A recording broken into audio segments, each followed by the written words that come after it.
हरिः ओम् श्रीगुरुभ्यो नमः। हरिः ओम्। ॐ नमो भगवते स्वामी निर्भयानन्दाय। ॐ नमो भगवते स्वामी अचल परिपूर्णानन्दाय। हरिः ओम्। गुरुर्ब्रह्मा गुरुर्विष्णुः गुरुर्देवो महेश्वरः गुरुः साक्षात् परं ब्रह्म तस्मै श्री गुरवे नमः। ब्रह्मानन्दं परमसुखदं केवलं ज्ञानमूर्तिं द्वन्द्वातीतं गगनसदृशं तत्त्वमस्यादिलक्ष्यम् एकं नित्यं विमलमचलं सर्वधी साक्षिभूतं भावातीतं त्रिगुणरहितं सद्गुरुं तं नमामि। ॐ नमो ब्रह्मादिभ्यो ब्रह्मविद्या साम्प्रदायकर्तृभ्यो वंश ऋषिभ्यो महाद्यो नमो गुरुभ्यः। सर्वोपप्लवरहित प्रज्ञानघन प्रत्यगद्दो ब्रह्मैवाहमस्मि अहं पदार्थरहितः। सदाशिवसमारभते श्रीमहाविष्णु सूर्य याज्ञवल्क्य जनक व्यास शुकयोगी सान्दीप श्रीकृष्ण जगद्गुरुभ्यां शंकर भगवत्पादाचार्य मध्यमाम् श्रीधर शिवरामाख्य कृष्णदेशिकवराभ्यां मन्मडुपु सुब्बयार्य कोल्लिकोटयार्य गुरुप्रसादरावार्य स्वामी निर्भयानन्दाख्य अचल परिपूर्णानन्दाभ्याम् अस्मदाचार्यपर्यन्तां वन्दे गुरुपरम्पराम्। ॐ सहना भवतु सहनौ भुनक्तु सह वीर्यं करवावहै तेजस्विनावधीतमस्तु मा विद्विषावहै। ॐ शान्ति शान्ति शान्तिः। पूर्वमेव निरालम्बम् आग्नेयं च निर्गुणं तथा दक्षिणे नित्यशुद्धं चैव नैऋत्यो निरुपद्रवम् पश्चिमे निष्कलं चैव वायुवे च निरञ्जनम् उत्तरे च निराकाशो ईशान्यो निर्मलो भवेत् ऊर्ध्वश्च निराकारतः अधश्च निर्विकारतः अन्तर्बहिश्च सर्वत्र अचलोऽयं सनातनः। ॐ निर्भयानन्दाय विद्महे अचल परिपूर्णाय धीमहि तन्नो परात्पर प्रचोदयात्। ॐ साईश्वराय विद्महे सत्यदेवाय धीमहि तन्नः सर्वः प्रचोदयात्। ॐ तत्पुरुषाय विद्महे महादेवाय धीमहि तन्नो रुद्रः प्रचोदयात्। ॐ गुरुरूपाय विद्महे ज्ञानबोधामृताय धीमहि तन्नो श्रीविद्यासागर प्रचोदयात्। ॐ स्वात्मानन्दाय विद्महे अचलपरिपूर्णानन्दाय धीमहि तन्नो देशिकेन्द्र प्रचोदयात्। ॐ नमस्कन्दाय विद्महे ऋषि साक्षात् धीमहि तन्नो रमण प्रचोदयात्। हरिः ओम श्री गुरुभ्यो नमः। हरिः ओम। ओम नमो भगवते श्रीरामकृष्णाय। आरव श्लोकము संसार स्वप्नतुल्यो हि रागद्वेषादिसङ्कुलः स्वकाले सत्यवद्भाति प्रबोधे सत्यसद्भवेत् सत्तासद्भवेत्।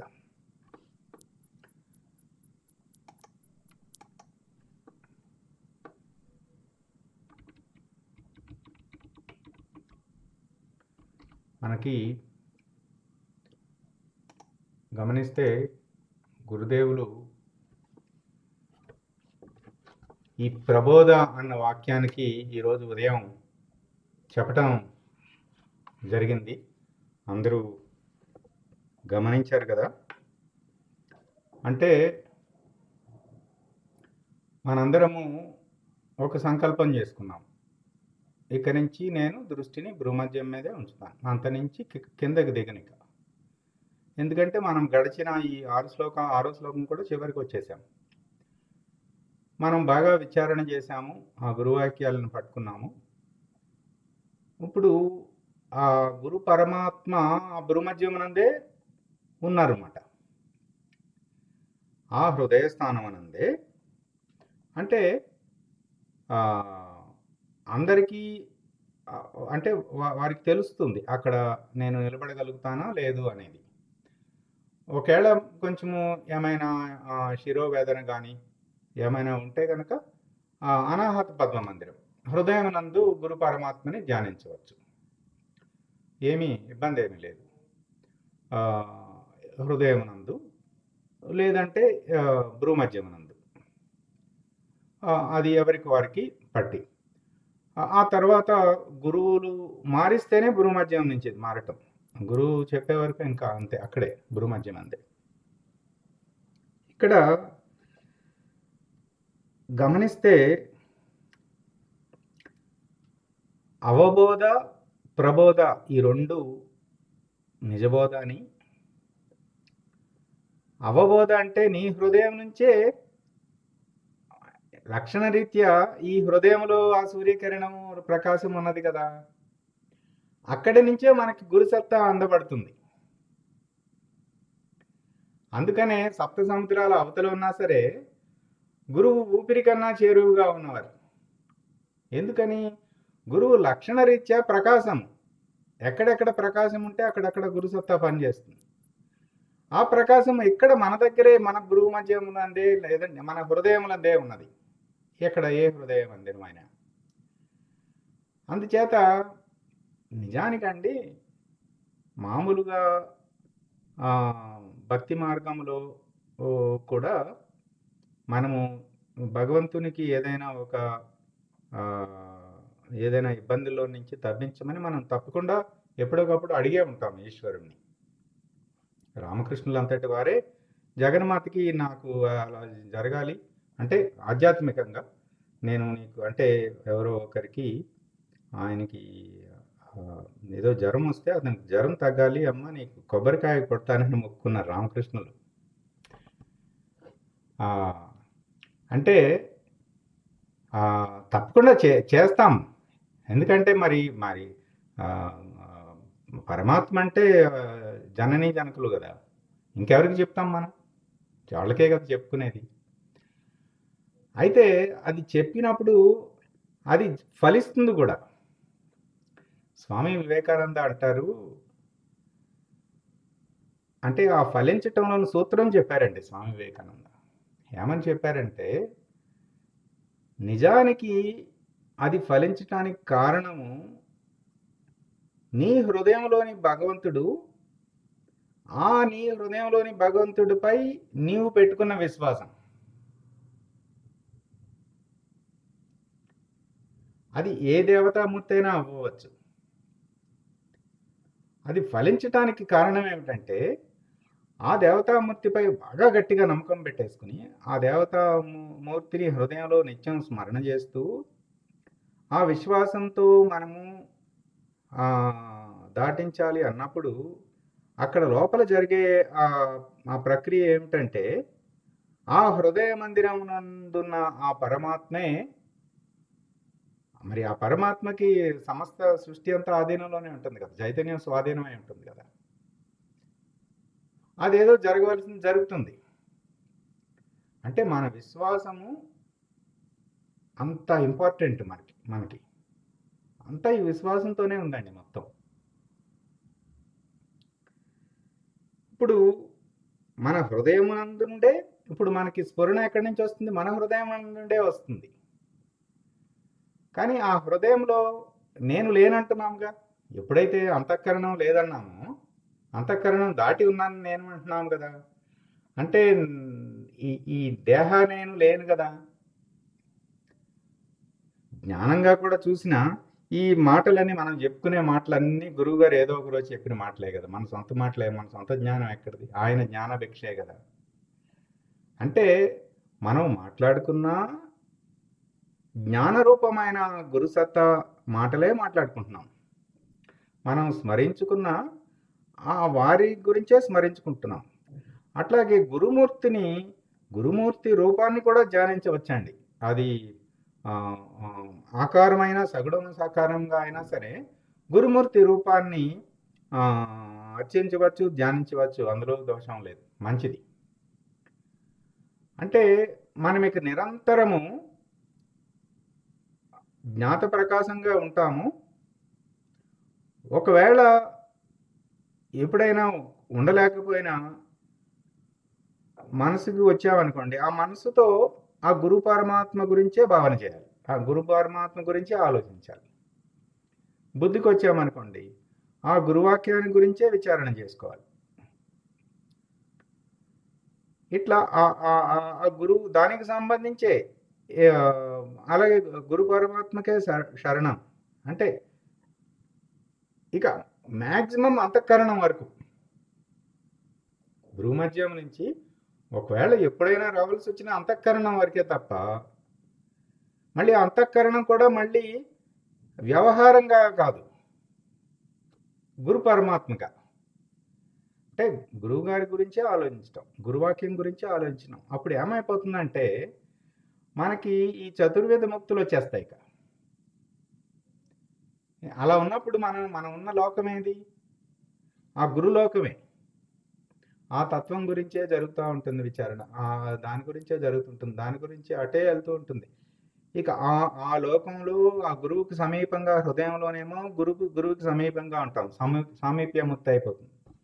ఆ గురులోకంలోనే దాని గురించే గురువు గారు ఎలా చెప్పారు, అలా చెప్పారు, ఇలా చెప్పారు, మన సాధక శిష్యులు ఎలా చర్చించాము, ఇలా ఉంటుంది. ఇక దాని గురించే ఉంటుంది.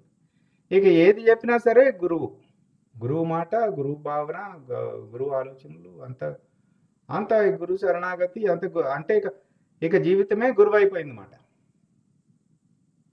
ఇట్లా తర్వాత ప్రబోధ ఏం చెప్పారు?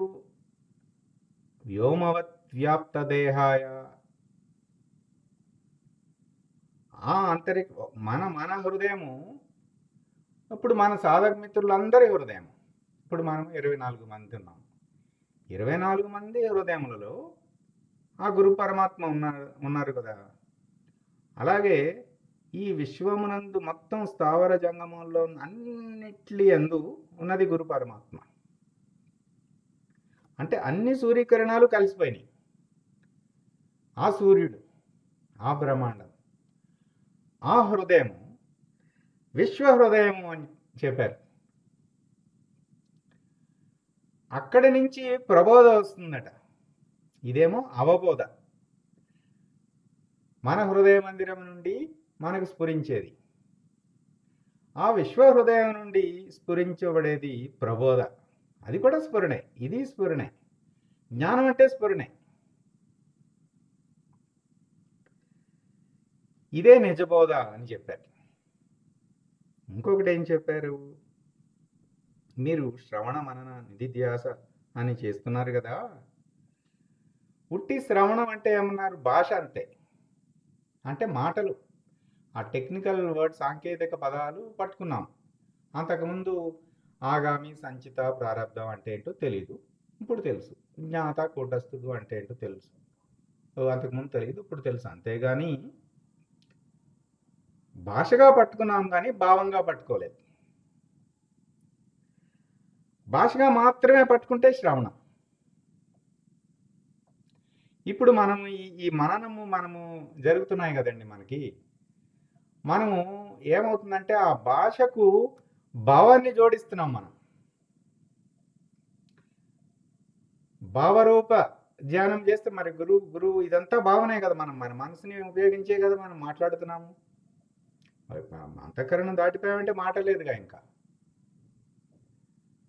మరి మాట్లాడుతున్నాము అంటే ఇదంతా ఈ మానవ బుద్ధులను ఉపయోగించుకుంటున్నాము. అయితే భావరూపంగా గురువుని మనము ఆ గురువాక్య స్మరణ, గురువాక్య విచారణ, గురు ధ్యానము ఇట్లా. అప్పుడు ఏమైపోయింది? మనము శ్రవణం కాస్త మననానికి మనకి ప్రమోషన్ వచ్చింది మనకి. ఇప్పుడు మనం అదే భాష, అదే పదములతో మాట్లాడుకుంటున్నప్పుడు అది డ్రై వర్డ్స్ కాదు, భావపూరితమైన భాష. ఇప్పుడు ఇది చాలా శక్తివంతంగా ఉంటుంది. ఇప్పుడు మనకి బాగా మన ప్రేమించేవారు ఉన్నారు, మన ఎవరైనా తల్లిదండ్రులు కానీ ఎవరైనా, ఎరా ఏంట్రా భోంచేసావా, ఎట్లా ఉన్నావా అని అడిగారు అనుకోండి, అందులో ఎంతో శక్తి ఉంటుంది. ఎట్లా ఉన్నావు అనే దాంట్లోనే ఎంతో శక్తి ఉంటుంది. ఎందుకంటే అది భావము భాష కలిసి ఎట్లా ఉన్నావురా నాయన అని అడగడం. అలా కాకుండా ఏదో యాంత్రికంగా ఏదో ఎవడో కలిశాడు, వాడు ఎట్లా ఉన్నావంటాడు, మనం సమాధానం చెప్పే లోపే వాడు వెళ్ళిపోతాడు. వాడు ఏదో అడిగాడు అంతే, ఎట్లా ఉన్నావని. నువ్వు బాగున్నావని చెప్పేసరికి వాడు అక్కడ లేడు, వాడు వెళ్ళిపోయాడు. ఇదేంటి? భాషగా అంతే, ఎట్లా ఉన్నావు అని అటు ఇటో చూస్తాడు అంతే. అంటే భావం లేదు దాని వెనకమాల. భావం ఉండేసరికి బలం వచ్చేసింది. ఇప్పుడు దానికి మననం అయిపోయింది. అలా భావం ఉన్నప్పుడే అనుభూతి, అనుభవం కలుగుతుంది.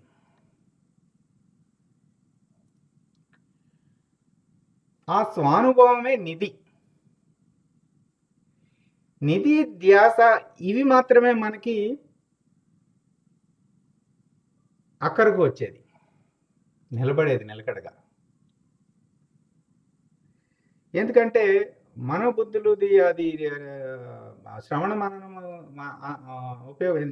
నిధి కానీ ధ్యాస కానీ మనకు అక్కడికి వచ్చేది. ఇప్పుడు ఏమైపోయింది? స్వానుభవం అయ్యేసరికి నిధి అయిపోయింది. అది దీనికి వివేకం జోడిస్తే ధ్యాస అవుతుంది.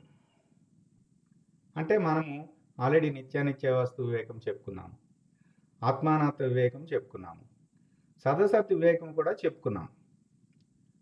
ఆ శంకరాచార్యులు ఏమిటంటే ఒక క్రమ పద్ధతిలో తీసుకెళ్తున్నారు, శ్లోకం వై శ్లోకము. అట్లాగే గురువు గారు కూడా క్రమంగా ఒక చోట ఇప్పుడు తర్వాత శ్లోకాల్లో కార్యకారణ వివేకం వచ్చేస్తుంది, ఆ తర్వాత ముందుకెళ్ళాక దృగ్దృశ్య వివేకం వచ్చేస్తుంది. ఇట్లా ఈ పంచ వివేకములని పట్టుకుని మనము బాగా ధ్యాస దాని మీద పెట్టాలన్నమాట. అంటే దాని గురించి ఏంటి అందులో ఉన్న సూక్ష్మం ఏమిటి?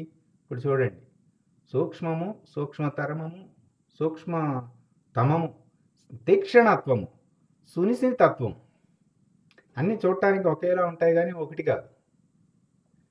అంటే ఒక ఎలక్ట్రాన్ మైక్రోస్కోప్లో చూస్తే ఆ, కొన్ని వేల రెట్లు కనిపిస్తుంది. అంత సునిశ్చితంగా ఉంది. ఇది సునిశ్చితత్వం అంటే ఇది. అంత జాగ్రత్తగా గమనిస్తూ ఉండాలి. ఇప్పుడు గురువుగారు మనం ఇప్పుడు మొహం చూడగానే తెలిసిపోతుంది. ఎలాగంటే అంత సునిశ్చితత్వం ఉంటుంది ఆ మొహంలో, ఆయన గమనింపులో. మనం చూస్తూ ఉన్నాము కదా, ఏదో ఒక ఒక ఒక ఉంటుంది, 6 వేళ్ళు ఉంటాయి. పైనుంచి కిందకి చూడగానే ఏంటమ్మా నీకు 6వ వేలు అంటారు. లేదంటే ఏమిటి అక్కడ నీ నాలుకపై పుట్టుమచ్చ ఉందంటారు. మామూలుగా మనం చూడం. నాలుక మీద పుట్టుమచ్చ ఎలా అంటే ఆయన చూపు అంటే ఏంటంటే సునిశ్చితత్వంతో ఉంటుందన్నమాట. అలాగే తీక్షణత్వం అంటే సర్జికల్ బ్లేడ్ ఎంత షార్ప్గా ఉంటుందంటే కోసినట్టు తెలీదు, తెగినట్టు కూడా తెలీదు, కోసేస్తుంది అది. చాలా అంటే కొంచెం సేఫ్టీకి కానీ తెలియదు అది, వెంటనే అది కోసేటప్పుడు తెలియదు. అది చాలా షార్ప్గా ఉంటుందన్నమాట.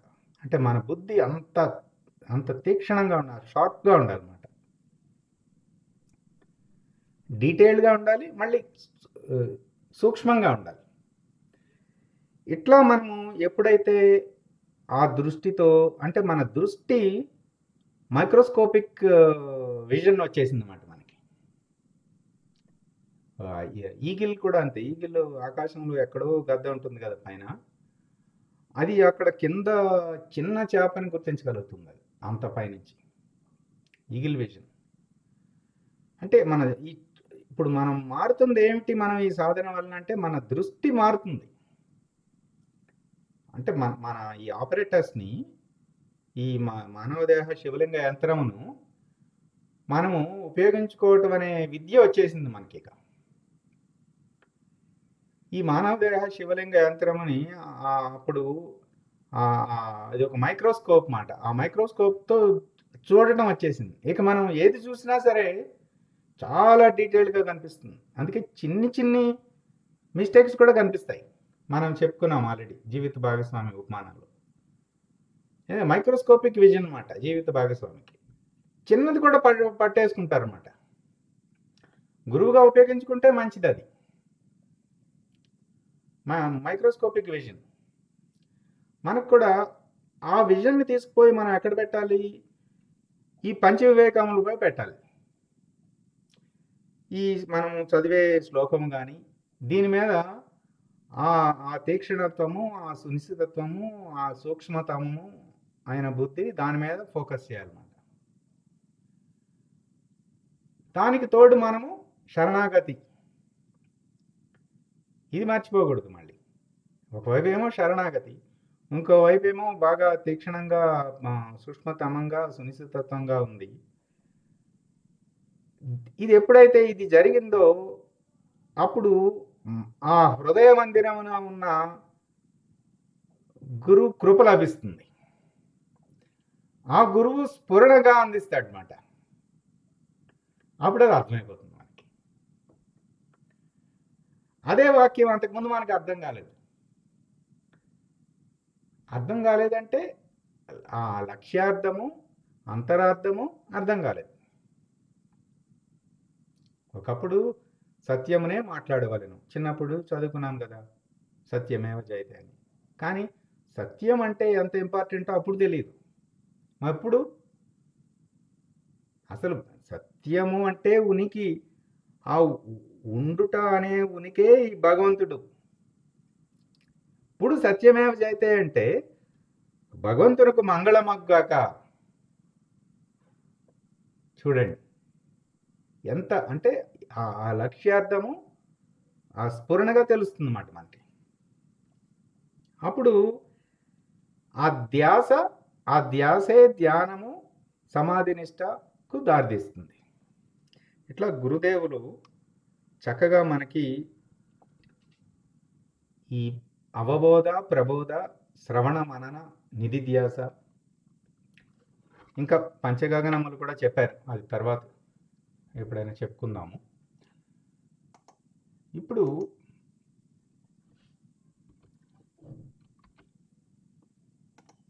ఈ గురువాక్యంలో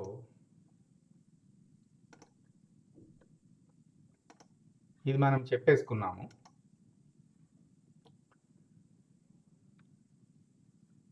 ఇక్కడ చూడండి, ఇది అంటే ఎక్కువ మాటలు లేవు ఇందులో. ఎవరైనా ప్రయత్నం చేస్తారా? ఏమిటి పదార్థము, శక్తి, జ్ఞానము, పరము, 4 పదాలే ఉన్నాయి. ఏమిటిది? పదార్థం అనేది శక్తి నుండే వెలువడిందండి. జ్ఞానం నుండి శక్తి వెలువడింది. జ్ఞానానికి దాటితే ఉన్నది పరం. ఇంకా అక్కడ ఏమీ ఉండదు, పదార్థం ఉండదు, శక్తి ఉండదు, జ్ఞానం ఉండదు. స్థూలం ఉంటే పదార్థం అండి, సూక్ష్మము శక్తిమయము, ఆ పైది జ్ఞానము, పరం. ఇంకా ఎవరైనా చెప్తారా? స్థూల సూక్ష్మ మనం పరం దాకా వెళ్ళాలంటే ఇవన్నీ మొదట పదార్థంగా ఉన్నాం కదా మనం. పదార్థం నుంచి మనం ఎదుగుతూ శక్తి వరకు వెళ్ళి అక్కడి నుంచి జ్ఞానము. ఎప్పుడైతే జ్ఞానానికి వెళ్ళామో ఆ జ్ఞానం ఎలా ఉండాలంటే ఇప్పుడు మీరు చెప్పినట్టు బుద్ధి సునిశ్చితమయ్యి అది పరం దాకా వెళ్ళేదాకా మనం అట్లా బుద్ధి ఉంటేనే మనం అంతవరకు పరం దాకా వెళ్ళగలము అనేది అర్థమవుతుంది.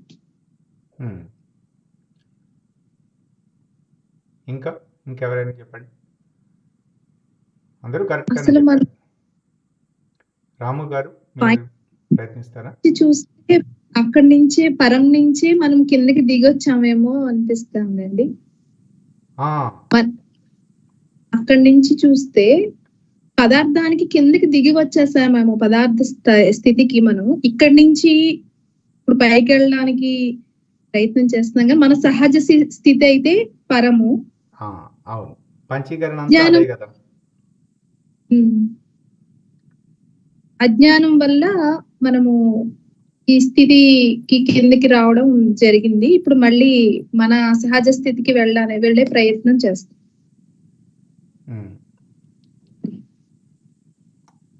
అందరూ వీడియో ఆన్ చేయట్లేమో లేదు. ఇంకా ఎవరైనా చెప్తారా?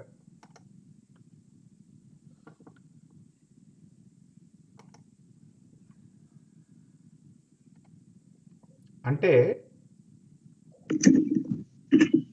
ఎవరైనా చెప్తున్నారండి?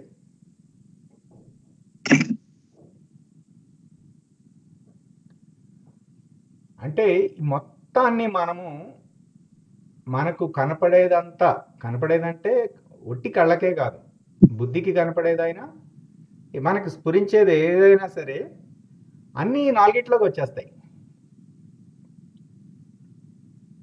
అంటే ఇప్పుడు అంతకుముందు మనం చూస్తున్న దృష్టి ఏమిటి? వ్యక్తిగతమైన జీవనము, సామాజిక జీవనము, కుటుంబ జీవనము, ఇట్లా రకరకాలుగా అన్ని ఆ నేపథ్యాలు, ఆ మనుషులు, ఆ పరిసరాలు, ప్రకృతి, అవన్నీ మాట్లాడుకుంటున్నాం, అవునా కదా? అంతకుముందు. ఇప్పుడేమిటి? జనరలైజ్ అయిపోయింది అన్నమాట. అది పదార్థం, ఇది శక్తి, అది జ్ఞానం, ఇది పరం. అంటే ఏది చూసినా సరే ఇదంతా పరముకు సంబంధించినవి. శక్తి జరుగుతుంది. ఇప్పుడు ఎవరో వచ్చి ఏదో చెప్పారండి, పలానా చోట పలానా ఎవరో ఒక ఆయన ఉన్నారు, అసలు ఏమీ ఈ సాధనలు విచారణ ఏమీ లేదు, ఆయన ఒకసారి మీరు చేపెడతారంటే మీరు మొత్తం ఊగిపోతారు, మొత్తం మీకు ఒక శక్తిపాతం వచ్చేస్తుంది. ఏమంటారు అప్పుడు మీరు? శక్తి అంటే చాలా రకాల పద్ధతులు ఉన్నాయి. మన భారతదేశంలో సనాతన సంప్రదాయంలో చాలా రకాలైన మార్గాలు, పద్ధతులు ఉన్నాయి. అయితే అందరికీ అన్నీ ఆమోదయోగ్యం కాదు. మనకు మన సంస్కారాలను బట్టి మనకి ఏది అనుగుణమో అట్లాగే ఆ జగన్మాత అటువంటి గురుదేవుల దగ్గరకు తీసుకువెళ్తుంది. అంచేత అంటే ఏది చూసినా ఇక మనము పదార్థము, శక్తి, జ్ఞానము, పరము ఇంతే. మన ప్రపంచము అంటే వర్గీకరించడం తేలికైపోయినప్పుడు మనకి ఇక నామరూపాలు వదిలేసాం కదా. అసలు ఫస్ట్ సగుణ సాకారం కూడా వదిలేసాం. రూపం ఆకారం లేదు కదా. ఇక దేన్నైనా పదార్థముగా గుర్తిస్తున్నాము, శక్తిగా గుర్తిస్తున్నాము, జ్ఞానంగా గుర్తిస్తున్నాము, లేదంటే అది పరమనుకు సంబంధించి జ్ఞానము కన్నా అవతల అంతే. అలాగే మనం ఎక్కడ చెప్పినా సరే, ఇప్పుడు ఏ శ్లోకంలో ఏ వాక్యం విన్నా, ఏ వాట్సాప్లో ఏదైనా వాట్సాప్ పోస్ట్ చూసినా, ఎవరి మాట్లాడినా వినమా, మనం ఏమన్నా చెప్పినా మనకే తెలిసిపోతుంది. ఇప్పుడు మనం పంచీకరణ పద్ధతిలో చూసుకుంటే ఈ పదార్థం అంతా ఏమిటి? ఈ కర్మేంద్రియములు, అట్లాగే ఆ బయటేమో ఆ విషయ పంచకం ఉంటుంది కదా, ఆ పదార్థములు. అది పదార్థమే, ఇది పదార్థమే. అంటే కర్మేంద్రియములు, ఆ కర్మేంద్రియములు అపేక్షిస్తున్న పదార్థములు, ఆ వెంటబడుతున్న పదార్థములు, ఇంద్రియార్థములు, కర్మేంద్రియముల అర్థములు, అదంతా పదార్థం. ఏంటండి? విషయేంద్రియాలు. విషయ పంచకము అంటే విషయ పంచకము స్థూలంగానే ఉంటుంది, సూక్ష్మంగానే ఉంటుంది. పదార్థగతంగా అయితేనేమో జిలేబీ అనుకోండి, పదార్థం. అయితే అంటే ఆ స్థాయిలో ఉన్నప్పుడు మనం పదార్థము అంటున్నాము. కానీ ఇప్పుడు గురువాక్య విచారణ చేయటం ద్వారా అసలు పదార్థము ఎప్పుడూ జడమే. అది పదార్థం కనీసం చేతనం కూడా అవట్లేదండి. ఇప్పుడు ఈ మన పంచీకరణంలో కర్మేంద్రియాలు పైన ఉన్నాయంతా కూడా సూక్ష్మం అన్నమాట. ఏవి? ఈ విషయ పంచకము, ఈ ప్రాణేంద్రియములు, జ్ఞానేంద్రియములు సూక్ష్మం అన్నమాట. ఈ మనసు కూడా, మనోబుద్ధులు కూడా సూక్ష్మమే. అదంతా శక్తి పరిధి.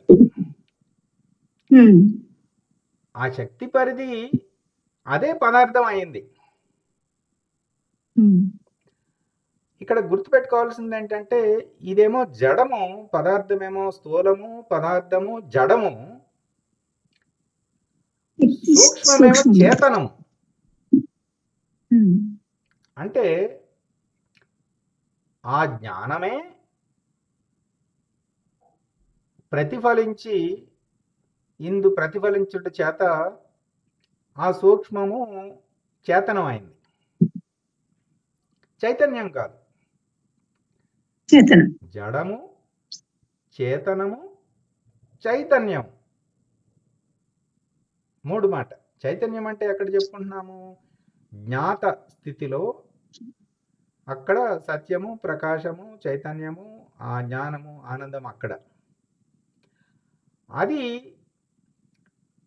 ఈ అంతఃకరణంలో ప్రతిఫలించి మళ్ళీ ఆ మనసు మళ్ళీ ఈ వీటిలో ప్రతిఫలించి ఈ ప్రాణేంద్రియములు, జ్ఞానేంద్రియములు, వీటిలో విషయ పంచకము, వీటి యందు ప్రతిఫలించి ఆ మనసు ఈ జడముతో, పదార్థముతో కూడి, కర్మేంద్రియములతో కూడి పనిచేస్తుంది. ఆ మనసు ఏమి కర్మేంద్రియములని చేతనం చేయటం లేదు. అది ఎప్పటికీ జడమే. పదార్థమే. కానీ ఆ మనసు ఈ స్థూల శరీరంతో కలిసి పనిచేస్తుందండి. చిత్ జడ గ్రంథి మాట. చిజ్జడ గ్రంథి భేదనం అంటే ఇక్కడ వచ్చింది, అంటే కలిసి పనిచేస్తుంది.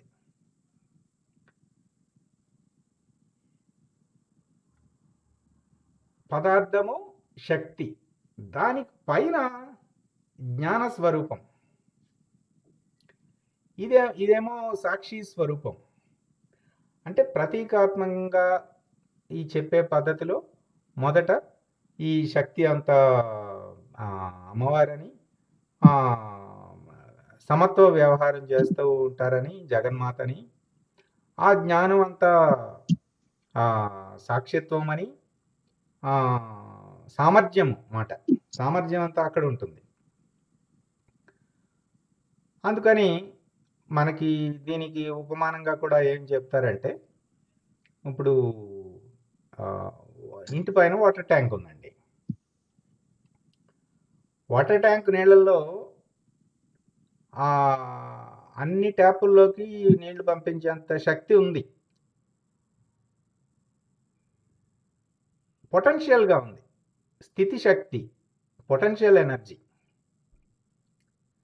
అదేమీ వ్యవహారం చేయటం లేదు, అలా ఉందంతే, ఉండుట అంతే. ట్యాప్ తిప్పామండి బాత్రూమ్కి వెళ్ళి, జుయ్యమని నీళ్ళు వచ్చేసినాయి. అంటే ఏమైంది? శక్తిగా వచ్చేసింది, అవునా? ప్రెషర్, వాటర్ ప్రెషర్ ఉంటుంది కదా. కానీ అదే ఓవర్ హెడ్ ట్యాంకుని తీసుకెళ్ళి నేల మీద పెట్టామనుకోండి, అంత ప్రెషర్ వస్తుందా? రాదు. ఇప్పుడు నీళ్ళ ట్యాంకులన్నీ మనకి కాలనీస్లో ఎత్తున ఎందుకు పెడుతున్నారు? ఎత్తున పెడితేనే సామర్థ్యం వస్తుంది.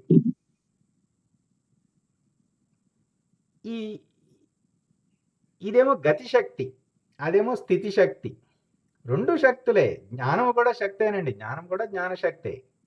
అది స్థితి శక్తి, ఇదేమో గతి శక్తి. అది పొటెన్షియల్ ఎనర్జీ, ఇదేమో కైనెటిక్ ఎనర్జీ.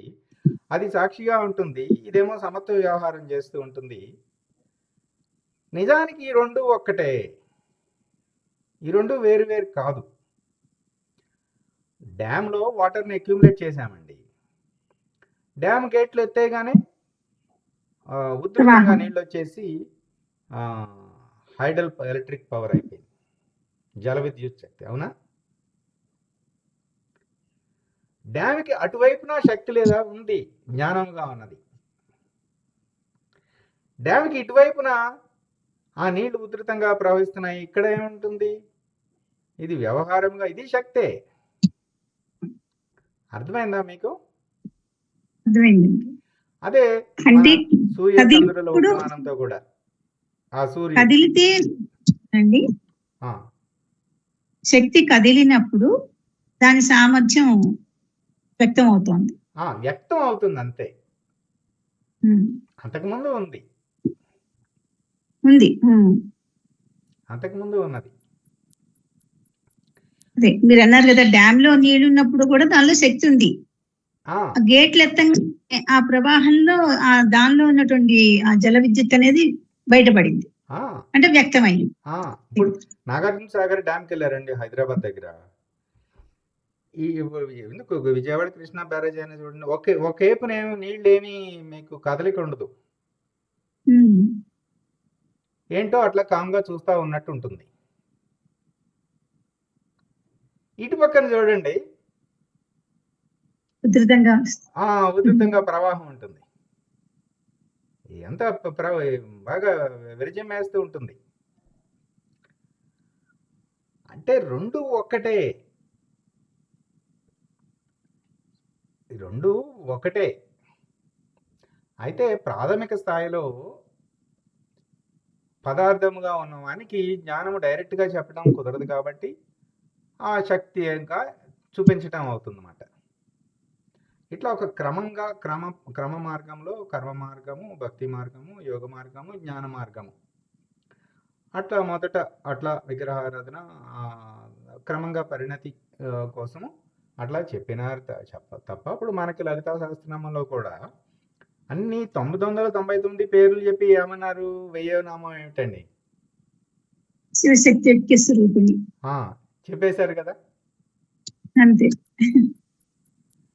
అంటే ప్రతీకాత్మకంగా మనం అటు కేదార్నాథ్లో శివుడేమో పైన ఉంటాడు, గౌరీకొండ ఏమో కింద ఉంటుంది, వెంకటేశ్వర స్వామి ఏమో పైన ఉంటాడు, అలివేలు మంగ పద్మావతి ఏమో కింద ఉంటుంది. అంటే ప్రతీకాత్మకంగా చెప్తున్నారు అంతే. వీరిద్దరూ ఒకటే, అసలు ఇద్దరు లేరు కదా, ఉన్నది ఒకటే, ఈ రెండు ఒక్కటే. ఆ తర్వాత చూసుకుంటే ఈ పదార్థము మనం ఇప్పుడు జడం అంటున్నాము, అంటే ప్రాథమికంగా చెప్పుకుంటున్నాము జడమని.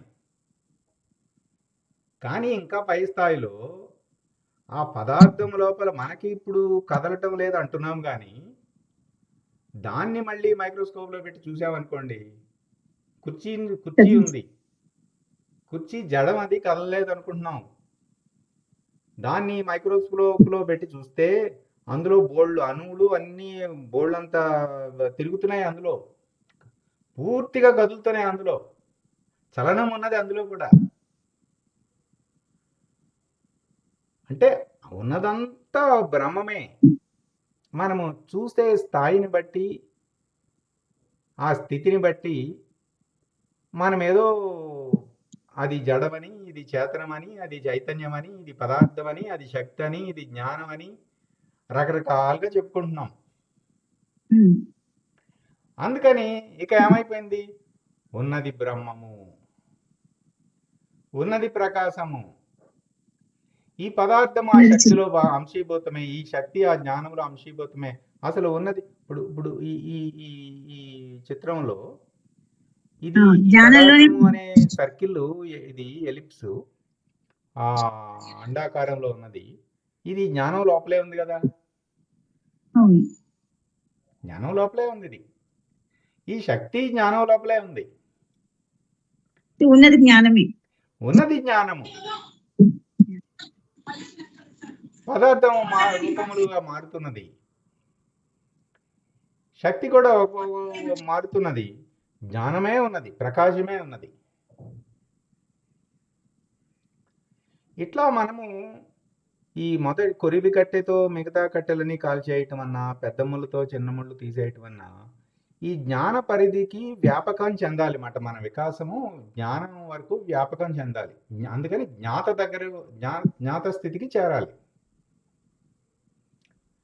అంటే రెండు స్టేజెస్ అన్నమాట. మొదటి స్టేజ్ ఏమిటి, ఆధారాదే విమర్శ, జడచేతన విమర్శ, ఇవి చేసి ఈ వీటిని, ఈ కర్మేంద్రియాలు వీటిని అన్నిటినీ ఇది పదార్థము అని నిరసించి, ఇది శక్తికి పైన జ్ఞానము మనం లక్షించాలని ఇలా స్థూలాన్ని, సూక్ష్మాన్ని, కారణాన్ని నిరసించి మహాకారణాన్ని అర్థం చేసుకోవటం, నిరసించటం, అక్కడికి వెళ్ళటం, మొదట జ్ఞానం వరకు వెళ్ళిపోవాలి. అప్పుడు పెద్ద ముళ్ళతో చిన్న ముళ్ళని తీసేసాము, వ్యాపకత్వం చెందాము, బుద్ధి వికసించేసింది, విజ్ఞానం అయిపోయింది. అప్పుడు ఈ జ్ఞానం అనేది ఒక సంజ్ఞ, గురువుగారు సంజ్ఞ అంటే ఏంటి, ఒక ప్రతీక, ఒక సూచన. అప్పుడు ఈ జ్ఞానమునకు అతీతమైనది పరము. అప్పుడు ఏం చేస్తారంటే ఇక్కడ ఈ మధ్యలో ఉంటామన్నమాట. ఇటు చూస్తేనేమో జ్ఞానం అండి, ఆ ఒడ్డు నుంచి ఇటు చూపిస్తేనేమో జ్ఞానం. ఆ గురువు ఏం చేస్తారంటే, నువ్వేదో ఉన్నది బ్రహ్మము, ఉన్నది ప్రకాశం అని ఇది చూస్తున్నావు, కానీ ఒకసారి అటు తిరిగి చూడు అని ఇటు తిప్పుతారండి. ఇటు తిప్పుతారు. ఇటు తిప్పేసరికి ఈ పరమేమో పెద్ద సముద్రం, అంతరిక్షం అన్నమాట. వ్యోమవత్ వ్యాప్త దేహాయ. అందుకనే ఇది చిన్నగా ఉంది. ఇది ఈ పరము, ఈ మొత్తము ఈ కృష్ణ పదార్థం మాట ఇదంతా. అందుకే నల్లగా ఉన్నది ఇదంతా. చూడండి. ఆ పరంలోనే ఈ జ్ఞానము శక్తి పదార్థం ఉన్నట్టు కదండి. అంతేగా మరి. ఇప్పుడు ఇది ఉందండి, ఇదంతా పరం అనుకుంటే ఆ పరంలోనే ఈ జ్ఞానము ఉన్నది. అవును, ఆ జ్ఞానంలో శక్తి, ఆ శక్తిలో పదార్థం. కానీ ఇది ఈ పరము నుంచి రాలేదు, పుట్టలేదు. ఎట్లాగంటే పాము తాడు నుంచి పుట్టలేదు, నువ్వు చూసావంతే. ఆది అందు ఉన్నది పరము, మధ్యమందు ఉన్నది పరము, అంతమునందు ఉన్నది పరము. ఉన్నది ఎప్పుడు పరమే. అసలు అది ఎంత విస్తృతంగా, ఎంత వ్యాపకంగా ఉందంటే, మనం ఈ చెప్పేది నువ్వు ఏదన్నా చెప్పు, అది లెక్కలోది కాదు. అది చిన్నది, లెక్కలేదు అవన్నీ. అందుకని ఆ పై మాటలన్నీ మూలాన్ని గుర్తెరిగే శరీరం ఏదీ లేదు, ఏమీ లేదు అంటే అక్కడ ఉన్నది ఉన్నట్లుగా ఉన్నదంటే ఇక్కడ. సరే, ఇదంతా పరము జోడించినవన్నీ కూడా పరమాత్మ, పరబ్రహ్మము, పరతత్వము, ఏదైనా పరాశక్తి, ఇది పరమేశ్వరుడు, పరమాత్మ, ఇట్లా ఎన్ని చెప్పినా పరము అని ఉందనుకోండి, ఎక్కడ చెప్తున్నారు? ఇటు చెప్తున్నారు. అంటే దానికి మించింది మరి లేదు అని. అసలు ఉన్నదంతా అదే. అది అరగదు, కరగదు, మొరగదు, ఉన్నది ఉన్నట్లుగా ఉన్నది అంతే. నేను పరమని కూడా అన్నదు. ఇక్కడ నేను నిర్ణయించాను, పరమును నిర్ణయించాను అన్నవాడు ఉన్నాడు ఇక్కడ. అక్కడ వాడు లేడు. అది ఈ జ్ఞానమునకు కూడా అతీతం అన్నమాట. అక్కడ జ్ఞానము ఒక ప్రతీక, ఒక సంజ్ఞ. అక్కడ అంటే ఇది మనము జాగ్రత్తగా మనము ఈ పదార్థము, శక్తి, జ్ఞానము, పరము, ఈ 4 మనం జాగ్రత్తగా పట్టుకుంటేనండి, మనకి ఏ పుస్తకం చదివినా, ఏ శ్లోకం చదివినా, ఏ వాక్యం విన్నా సరే, మనకి ఏ స్థాయిలో చెప్తున్నారు, ఏ స్థితిలో చెప్తున్నారు, మనం ఎట్లా పట్టుకోవాలి, ఎట్లా అర్థం చేసుకోవాలి, మనకి వెంటనే అర్థమైపోతుంది. అది ఇలా మనము చూడటం వలన ఉపయోగం. లేదంటే అంత కలగాపలగం అయిపోతుందండి. ఇప్పుడు చాలా అంటే మన మాట్లాడే మాటలు, అందుకనే ఆచితూచి మాట్లాడటం ఏమిటంటే, ఇక్కడ ఈ పరముకు సంబంధించిన మాటలు తీసుకొచ్చి ఇక్కడ పదార్థంకి దగ్గర మాట్లాడితే అది మొత్తం అంతా రసాబస అయిపోతుంది, కలగాపలగం అయిపోతుంది. అది చెప్పేవాడికి ఇబ్బంది, ఆ వినేవాడికి ఇబ్బంది. అంతేత అటువంటి విచారణ అంతా పక్క దారి పట్టేసి ఆ విక్షేపానికి వచ్చేసి విపరీతమైన భ్రాంతులు, అన్ని మానసిక వ్యాధి అయిపోతుంది అప్పుడు. అందుకని క్రమంగానే వెళ్ళాలి మనం. అందుకనే గురుదేవులు ఇప్పుడు మనకి రకరకాల స్థాయిలలో ఉపదేశములు ఇవన్నీ ఎందుకు పెట్టారంటే క్రమంగా తీసుకువెళ్ళటానికి. ఇప్పుడు మనం ఆల్రెడీ చూసాము కదా, చిన్నపిల్లలు ఆ సీతాకోక అప్పుడే పుట్టిన పురుగుకి ఎగరలేదు. అది దానికి సహాయం చేద్దామని వీడు ఎగరటానికి ఆ రెక్కల్ని వాటిని చేస్తే అది జీవితాంతము హ్యాండిక్యాప్డ్ అయిపోతుంది, జీవితాంతం ఎగరలేదు. ఎందుకని ఆ తడిగా ఉన్నప్పుడు, పుట్టినప్పుడు అది కాస్త ఆ రెక్కల్ని టపటపాలాడిస్తూ కొట్టుకుంటే ఆ రెక్కలు మజిల్స్ వస్తాయన్నమాట. వచ్చి ఆ రెక్కలు బలవత్తరం అవుతాయి. అది చేసే ప్రయత్నం వలన, ఎగరటానికి అది చేసే ప్రయత్నం వలన ఆ రెక్కలకు బలం వచ్చి అది జీవితాంతము ఆ సీతాకోక చిలుక ఎగరగలుగుతుంది. మరి నువ్వు వెళ్ళిపోయి మనము దానికి సహాయం చేస్తున్నాం అనుకుంటే దానికి మనము నష్టం చేసిన వాళ్ళం అవుతాం కదా. అందుకనే గురుదేవులు ఏమిటంటే, గురుసత్తా ఎలా పనిచేస్తుందంటే, ఇప్పుడు అందరికీ నిజానికి ఆయనకి కూడా అందరినీ ఉద్ధరించేద్దామనే ఉంటుంది. ఆయనకేమీ సమత్వ బుద్ధే ఉంటుంది కదండి గురు సత్తాకి. అందరినీ కలిపేసుకుందామని ఉంటుంది ఆయనలో. కానీ అప్పుడు పాడైపోతాడు కదా అని చెప్పేసి వేచి చూస్తారు. ఎప్పుడు వీడు పరిణతి చెందుతాడా, అప్పుడు ఇంకో మెట్టెక్కిద్దాం. ఎప్పుడు పరిణతి చెందుతాడు, అప్పుడు మెట్టెక్కుతాం. ఎందుకని అది మన కోసమే, మన బాగు కోసమే గురువు ఆ సమయానికి చేయవలసింది ఆ సమయంలో చేస్తున్నారు తప్ప ఆయనకి అందరూ సమానమే. అందరినీ ఎప్పటికైనా అందరినీ కలిపేసుకుంటారు. అర్థమైందండి? ఇక ఈ గురువాక్యంలో మనము మిగతా అంటే పంచకంలో ఆకాశ పంచకం మాత్రమే ఇక్కడ ఉన్నదండి. ఎందుకంటే మిగతా అంతా మనం చూసేసాము. ఇప్పుడు మనకి జ్ఞాత, ఆకాశ పంచకంలో ఏముంది? జ్ఞాత, అంతఃకరణం. ఈ జ్ఞాతకి అధిష్టాన దైవం ఎవరండి? గురుమూర్తి. పంచీకరణం అంతా తెలిసి మనము ఏమి నేర్చుకున్నామండి పంచీకరణలో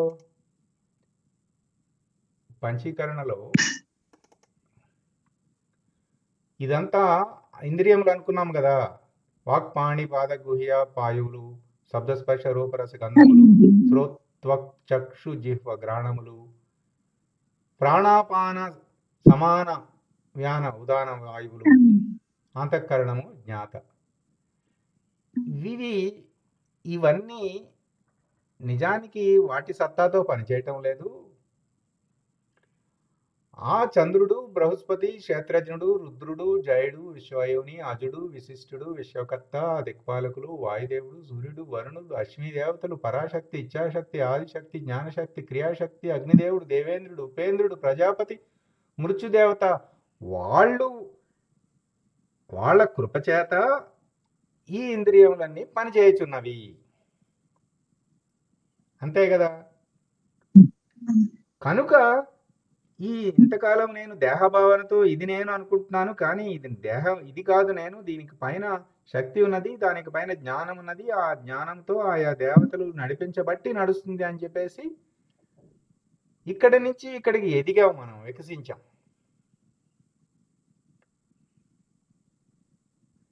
వికసించేసరికి ఏమైంది? ఇక్కడ చూడండి, అవ్యక్తము, మహత్తు, అహంకారము, ఇక్కడ పరము.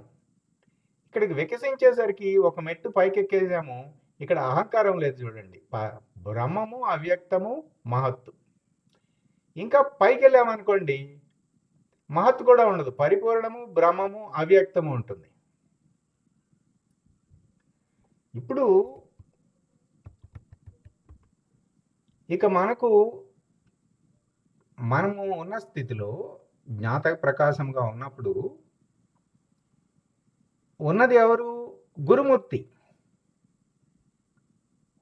జ్ఞాత కాదు, గురుమూర్తి. గురుమూర్తి అధీనంలో ఈ జ్ఞాత ప్రకాశం పనిచేయుచున్నది. ఈ భావన స్ఫురణ అందిస్తున్నది ఎవరు? ఆ చంద్రుడు అనే దేవత అందిస్తున్నది. దేవగురువు బృహస్పతి ఆ బుద్ధిని ప్రచోదనం చేయుచున్నాడు. ఆ క్షేత్రజ్ఞుడు ఆ చిత్తమును చిత్తుగా తెలుసుకునేటట్లు అంతకుముందు ఏమన్నాము? చిత్తవృత్తులు అన్నాము. అదే చిత్తవృత్తులు ఇప్పుడు చిత్త అయిపోయింది, అటు తిరిగిపోయి చిత్త అయిపోయింది. రుద్రుడు ఈ అహంకారాన్ని, దేహభావాన్ని తొలగించి అసలు అభిమానాన్ని, రుద్రుడు ఏం చేస్తాడంటే మొత్తము బిషక్ మాట తల తీసేస్తాడు. తల తీసేయటం అంటే నేను అంటున్న అభిమానిని, అహంకారాన్ని తీసేస్తాడనమాట, లయం చేసేసుకుంటాడు రుద్రుడు. ఇప్పుడు పనిచేస్తున్నది ఎవరు? మనకున్నది జ్ఞాత, మనసు, బుద్ధి, చిత్తము, అహంకారం కాదంటే మనం మాట్లాడుకోవాల్సింది గురుమూర్తి, చంద్రుడు, బృహస్పతి, క్షేత్రజ్ఞుడు, రుద్రుడు. ఇక మనం ఉన్న లోకం ఏమిటి? గురుమూర్తి, చంద్రుడు, బృహస్పతి, క్షేత్రజ్ఞుడు, రుద్రుడు. ఎందుకని? ఇంద్రియములకు ఆ అధిష్టానము ఇంద్రియ దేవతలు కదా. అప్పుడు ఇంద్రియములు జడములు అయిపోయినాయి, అవునా? ఇక ఆ చంద్రుడు, బృహస్పతి, క్షేత్రజ్ఞుడు, రుద్రుడు ఏం చేస్తున్నారు? సంకల్పించామండి, వికల్పించాం.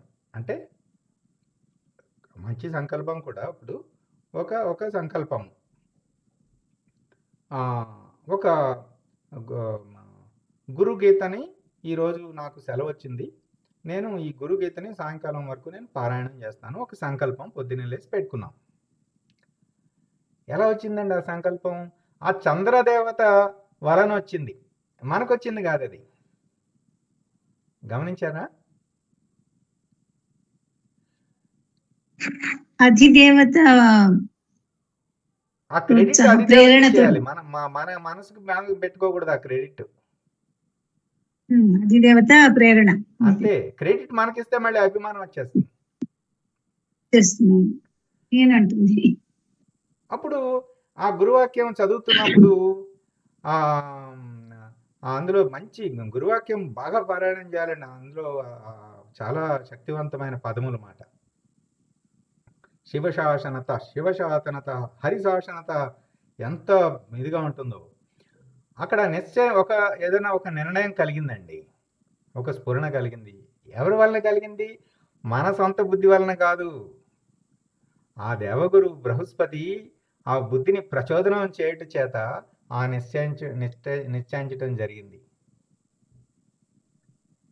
మరి చింతన చేశాము, ఎవరి వలన జరిగింది? ఆ క్షేత్రజ్ఞుడి వలన. ఈ చిత్తవృత్తుల్లో పడి, వాసనలు సంస్కారంలో పడి కొట్టుకునే చిత్తము చింతన చేత చింతించి ఆ బ్రహ్మము గురించి చింతించి చైతన్యముగా మారిపోయింది క్షేత్రజ్ఞుడి కృప చేత. ఈ అభిమానము శేషించిపోయింది ఎవరి చేత? రుద్రుడి కృప చేత. ఇప్పుడు మన యందు ఉన్నవన్నీ ఇవన్నీ దైవశక్తులు కదండి. ఆ దైవశక్తులు పనిచేస్తున్నాయి మనలో. ఇక మనం మనసు, బుద్ధి, చిత్తము, అహంకారం అనకూడదు. ఆ దైవశక్తులు పనిచేస్తున్నాయి, మన దైవశక్తులు ప్రకటితం అవుతున్నాయి. ఈ దైవశక్తులన్నిటికీ అధిష్టానము గురుమూర్తి. గురుమూర్తే ఆ చంద్రుడిగా వస్తున్నాడు, గురుమూర్తే బృహస్పతిగా వస్తున్నాడు, ఆ గురుమూర్తే క్షేత్రజ్ఞుడిగా వస్తున్నాడు, గురుమూర్తే రుద్రుడిగా వస్తున్నాడండి. జ్ఞాత స్థితిలో ఎప్పుడైతే మనం నిలకడ చెందామో ఇక ఇన్ని కూడా లేవు, ఇవన్నీ కూడా లేవు. ఇక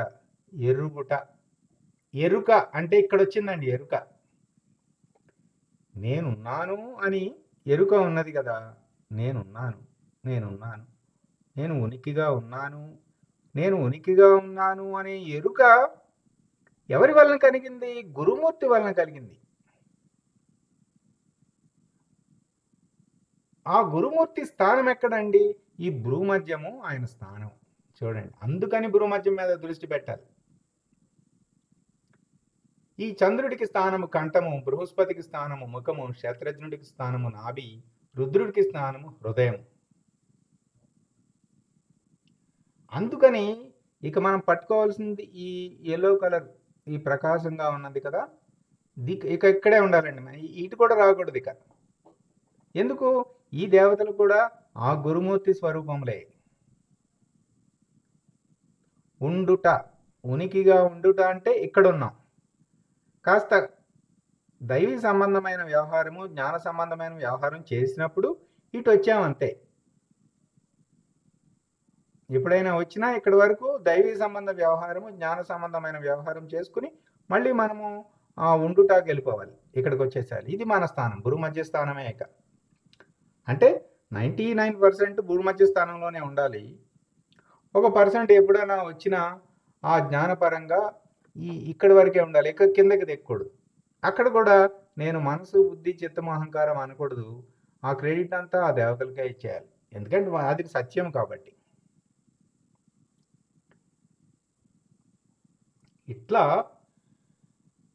అట్లా ఉన్నప్పుడు ఇక చూడండి,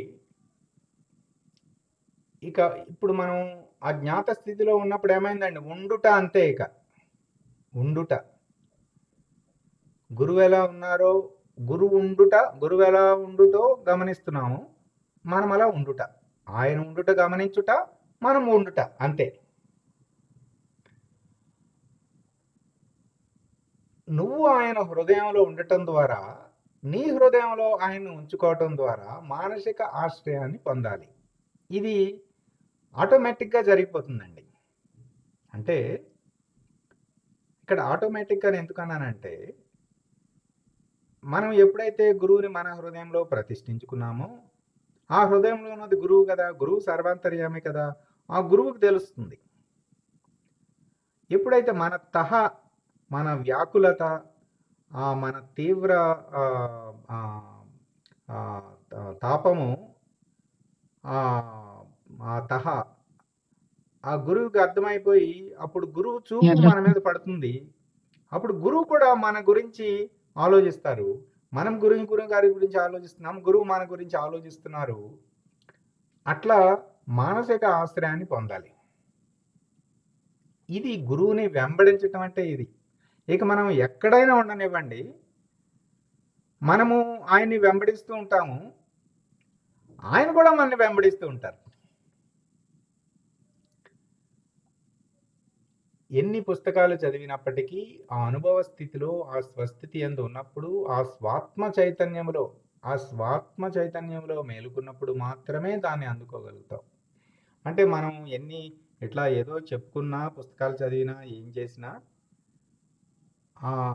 ఆ శిష్యుడు గురువుని వెంబడించాలి. తీవ్ర వ్యాకులతతో, తహతో హృదయమునందు, భూమధ్యమునందు దృష్టి పెట్టి, గురుకృప ఎప్పుడూ ఉంటుంది. గురువు గారు మనందరినీ వెంబడిస్తూనే ఉంటారు. నిజానికి మనం ఎక్కువ వెంబడించాలి. అప్పుడు ఆ స్వాత్మ చైతన్యంలో మేలుకోవటం అంటే ఉన్నది గురువు, నడిపిస్తున్నది గురువు అని తెలుసుకోవటమే మేలుకోవటం.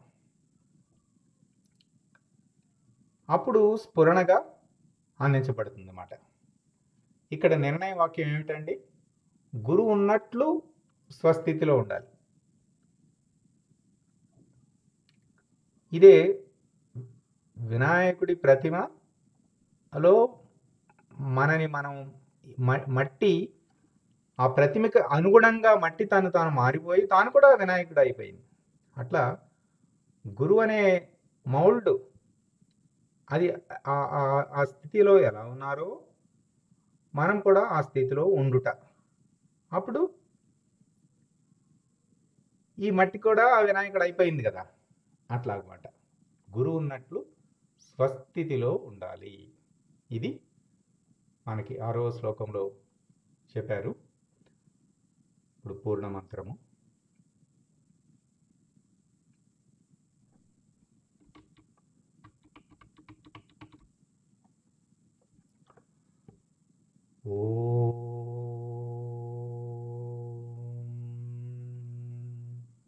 పూర్ణమద పూర్ణమిదం పూర్ణాత్ పూర్ణముదచ్యతే పూర్ణస్య పూర్ణమాదాయ పూర్ణమేవావశిష్యతే. ఓం తత్సత్. ఓం శాంతి శాంతి శాంతి. హరి ఓం. శ్రీ గురుభ్యో నమః. హరి ఓం.